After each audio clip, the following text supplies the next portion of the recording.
part 3. And the materials we're using are the same as in parts 1 and 2. We need card. This is photocopy card, 160 GSM. Scissors, need no explanation, and glue. The same glue as was explained in part 1.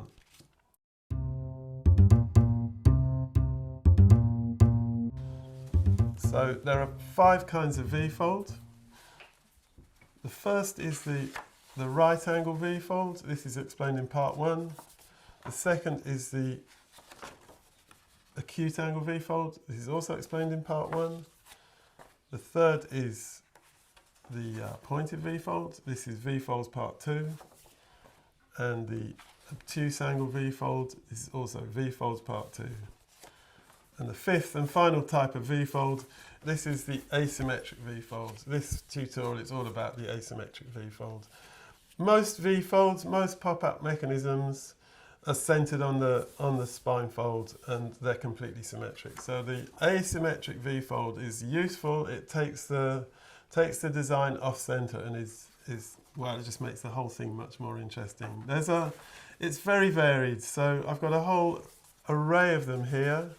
Every one different. It all depends on the angles on the pop-up and the angles on the page. And in each case, all 4 angles are different. So I'll just show an array of these.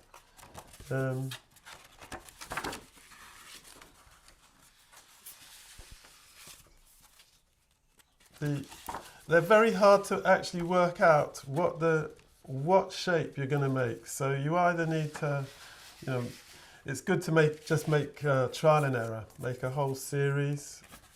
Alternatively, I'll explain in a minute, in my book there's a reference set that you can look at. So here they are. As you can see, the angles just move all over the place and have an enormous amount of potential. Right, take a base sheet and fold it well. So here's a base sheet.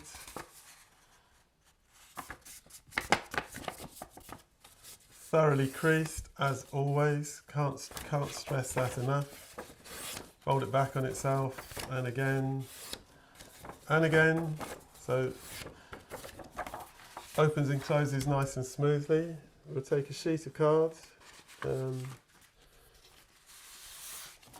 cut it in half.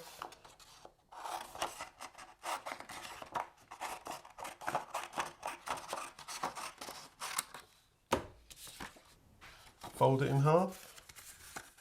Now most pop-ups, when you want the 2 angles on each side of the pop-up piece to be symmetric. So most pop-ups, most V-folds, having folded it in half, you then fold the tabs onto it.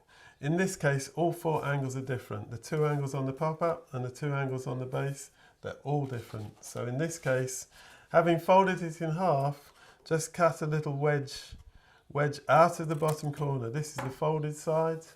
So we've just cut a wedge out, and now we fold the gluing tabs onto it. So start with one side, fold it maybe, make quite a large angle, and maybe trim those corners down a bit more. So there we are. And then the other one, let's make it much more acute. So we'll come right up like this. So we've got the 2 angles on your pop-up piece are completely different. And again, yeah, just cut that into a gluing tab.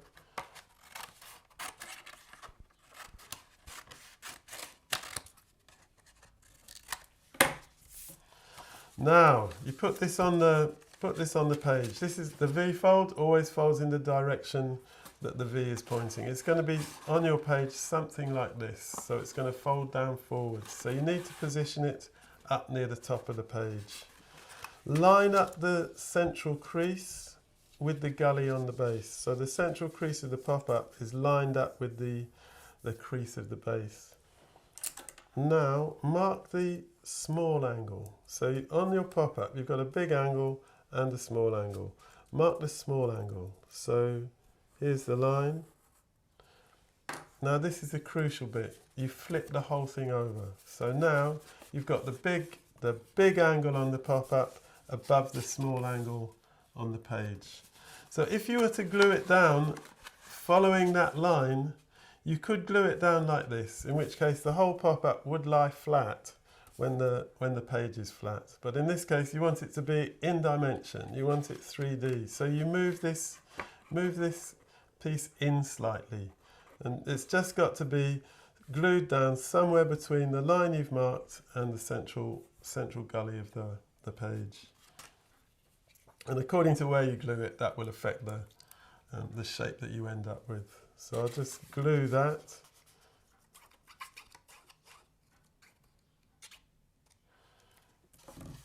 The really crucial thing with this is to make sure you flip it over. So you get the large angle on the pop-up sticking over the small angle on the page.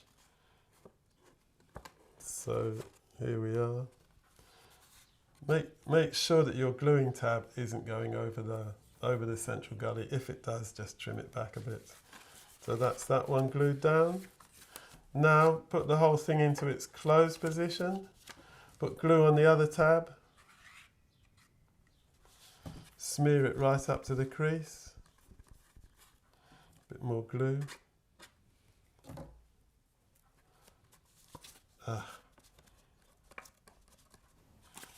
And then fold it shut.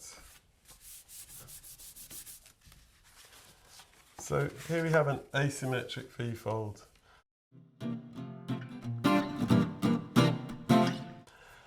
All four angles are different. The two angles on the pop-up are different, and the two angles on the base are different. So now I'll just do a little diagram to explain how that works. So if we take this as the base sheet with the crease down the middle, and I'll just copy this one. We've got the angle that it's glued down to is here. This is where the one side is glued. We'll call that angle A. On the other side, we've got a much wider angle. We'll call that angle B. On the pop-up piece, here's the dotted line. We've got a big angle, so that's here with the tab, and we've got a small angle here with the tab. And this is the rest of the card. So we'll call these C. This is angle C, and this is angle D. Right. The crucial thing is the angles on each side, the angles on the pop-up plus the base must be the same on the left and on the right. So in this case, A plus C must equal B plus D. And the other factor is the angles on the pop-up must be bigger than the angles on the base. So C plus D must be bigger than A plus B. I'll just turn that around so you can see it clearly. So A and B are the angles on the base. C and D are the angles on the pop-up. So A plus C must equal B plus D so that you have balance. And so that the whole thing stands up and doesn't lie flat on the page, the angles on the pop-up must be bigger than the angles on the page. So C plus D must be bigger than A plus B. I've got a few books that demonstrate the asymmetric V-fold. First, Dinotopia. So here it is. The pop-up that the dinosaur is rising from, the dinosaur is rising from an asymmetric V-fold. So you'll see that the angle here on the pop-up is bigger than the angle on the page. And the angle here on the pop-up is smaller than the angle on the page. So that's the first one. The angle on the pop-up, the two angles on the pop-up are the same as the two angles on the page. So when the page is flat, the pop-up is flat. The second book is Beware the Storybook Wolves. Beware the Storybook Wolves. And in this one, this is by Paper Engineering by Corinne Fletcher. I think she's a really great paper engineer. So here it is, this fairy falling out of the page. You can see the central gully on the fairy is really off center. So this is an asymmetric V-fold. You can see it's asymmetric. The central crease of the V-fold is not lined up with the spine, it's coming off at an angle. So this is the asymmetric V-fold. V-folds fold down in the direction that the V is pointing. So here it is, as you close the page, the V-fold folds up into it. Normally, pop-ups are always built further up the page so everything remains within the frame of the book. The way the head is lifted up, that's just a small parallel fold built into the gully where the V-fold attaches to the page. You can see that if I turn it around slightly, you can see that's a parallel fold raising her head.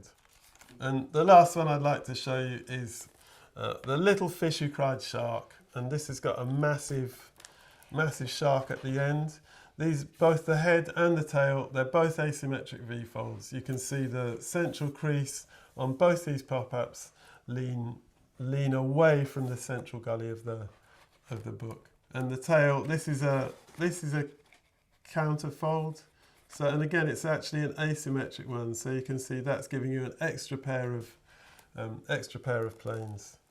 So that's asymmetric V-folds. And all of that is explained in even more detail in my book, Pop-Up Design and Paper Mechanics. And there's a whole list of all these ones that I showed you at the beginning. All the angles on them are explained in this book.